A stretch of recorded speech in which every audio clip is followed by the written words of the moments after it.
July 14th, 2007, Bastille Day.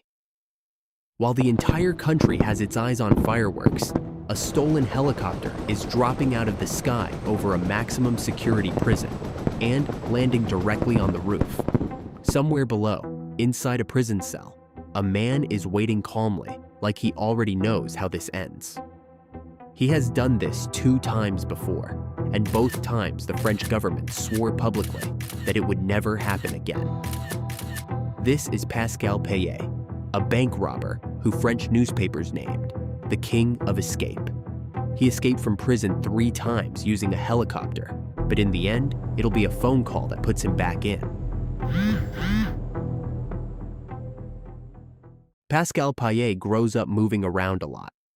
By 1988, he has his first serious conviction for aggravated assault. Then, in 1993, another conviction follows. Neither conviction slows him down, and if anything, they are simply tuition. Then, on November 20th, 1997, Pascal Payet took part in an armed robbery on a Banque de France armored cash van. The robbery ultimately failed, and there was a shootout, resulting in the death of a security guard. For 14 months, Payet is a free man enjoying life. Then, in January of 1999, the police in Paris finally arrested him alongside his accomplice, Eric Alborio. Payet was placed in a pre-trial detention center to await a murder trial that was supposed to end with him growing old behind bars. Nobody in the French prison system knew it yet, that they were looking at someone who will become one of the most infamous prisoners in Paris's history. 2 years into his pre-trial detention at the Luynes prison, Payet has had nothing to do but watch and think and watch some more. There was one detail about Luynes that he had clearly noticed. A helicopter was used to ferry new inmates in and out of the prison. October 12th, 2001. That same helicopter goes to work, except this time it isn't the state controlling it. Payet's accomplice, Frédéric Impacco, hijacked it mid-route and brings it down into the yard. Payet just needs to be standing in the right spot when the helicopter lands. Within minutes, he's airborne, a free man for the first time in over 2 years. Impacco doesn't stay free for long. He's captured within a week and brought in for questioning. Payet, however, is gone. Prison officials order an immediate security review of Luynes, and the review concludes that the facility is secure. Secure, they said. But a year and a half later, they'd be proven wrong, in the exact same spot, by the exact same trick. April 14th, 2003. A year and a half after his own escape, Payet organizes a second helicopter operation at the exact same prison. He is on a mission to break out 3 men who had gotten arrested with him back in 1999. Frank Perletto, Michel Valero, and his original co-defendant, Eric Alborio. A helicopter descends into the same prison that Payet escaped from a year and a half earlier, and 3 convicted men climb aboard and disappear. The crazy part about all this? Payet himself is still a wanted fugitive. Within days, the 3 men are back to work, attempting an armed robbery just outside Geneva, Switzerland. It goes badly in front of witnesses, and Geneva police figured out fast that they're not dealing with local criminals. They start following them instead of arresting them, and they are tracked across the border to a guest house back in France. French police move in, and everyone at that guest house is arrested. 3 weeks. That's how long their freedom actually lasted. As for Payet, he had split from the 3 men long time ago. And he is, once again, long gone. By 2004, Payet was recaptured and back in prison, where he was facing additional charges for all of his stunts. He was formally classified as a prisoner under maximum surveillance, and prison officials never kept him in the same prison for more than 6 months.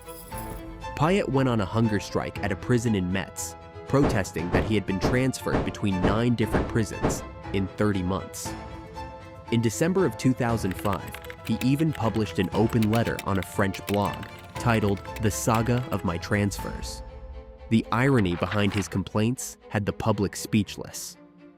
French corrections officials are confident that a third helicopter escape is not possible because now they are on the lookout and watching for helicopters. This confidence was about to be tested on a national holiday. July 14th, 2007, Bastille Day. 4 masked men hijack a helicopter at Cannes-Mandelieu Airport. They fly it directly to the prison in Grasse, where Payet is being held in solitary confinement. The helicopter doesn't land in the yard this time. Instead, it lands on the roof. The masked men come down armed with pistols and sawed-off shotguns, break through from above, and pull Payet directly out of the cell that was supposed to be inescapable. Minutes later, the helicopter lifts off again and flies northeast, eventually touching down near Brignoles. Payet and his accomplices vanish into the countryside. 2 days later, an arrest warrant goes out for a man that the French state had called unescapable. It is, by any measure, one of the most audacious jailbreaks in modern European history. For more than 2 months, Pascal Payet is one of the most wanted men in Europe. It all ends on September 21st, 2007, in Barcelona, Spain. Payet is arrested there, along with 2 of his accomplices who broke him out, Alain Armato and Farid Ouassou. All 3 men are transferred back into French custody, and Payet is placed in an unknown facility. The state refused to disclose his location publicly. In April of 2019, after roughly 2 decades in one of the most secure prisons in France, Pascal Payet walks free. He walks into a country that has changed more than he can understand. Technology has advanced so much. Technology that Payet is not used to. Everyone carries a smartphone that can be tracked in seconds, and every phone call can be recorded by downloading a simple app. Payet does not seem to understand any of this. In September of 2020, Payet and a group of accomplices allegedly attempt to extort a large sum of money from a Parisian businessman. They threaten him over the phone, and they place a GPS tracker on his car to monitor his movements. The victim goes to the police, and they start investigating Payet and his network. November 24th, 2020. 9 suspects are arrested, and Payet ends up going to trial in Paris, alongside 11 other men and 1 woman. The court plays recordings of his phone calls to the businessman, making sharp threats. On May 25th, 2023, at the age of 59, Pascal Payet is convicted of attempted extortion by an organized group and sentenced to 5 years in prison. Unconfirmed reports have stated that Payet is now retired from that life, and he's out of the game for good. But can a man who spent a total of 2 decades of his life in prison actually stop? Or is it just baked into his DNA now? If you made it this far, thank you for watching. Subscribe to my channel so you never miss the next story.